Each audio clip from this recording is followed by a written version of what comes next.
চট্টগ্রাম নগরে আলাউদ্দিন নামের এক ব্যক্তিকে কুপিয়ে হত্যা করা হয়েছে। গতকাল শনিবার দিবাগত রাত ২টার দিকে নগরের হালিশহর থানার বসুন্ধরা আবাসিক এলাকায় এই হত্যাকাণ্ডের ঘটনা ঘটে। এই ঘটনায় আলাউদ্দিনের চতুর্থ স্ত্রী নূরজাহানকে আটক করেছে পুলিশ। নিহত আলাউদ্দিন নোয়াখালীর সোনাইমুড়ি থানার মতি আলম বাজারের মঈন উদ্দিনের ছেলে। জানা যায় আলাউদ্দিন পেশায় একজন দিনমজুর ছিলেন। হালিশহর থানার ভারপ্রাপ্ত কর্মকর্তা ওসি মোহাম্মদ মনিরুজ্জামান বলেন, আলাউদ্দিন এক এক সময় এক এক ধরনের কাজ করতেন। কখনো রিকশা চালিয়ে, আবার কখনো ইটভাটায় কাজ করে সংসার চালাতেন।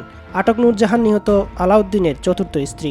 এর আগের ৩ স্ত্রীকে তালাক দিয়েছেন তিনি। ৯ বছর আগে নূরজাহান ও আলাউদ্দিনের বিয়ে হয়। তাদের একটি সন্তানও রয়েছে।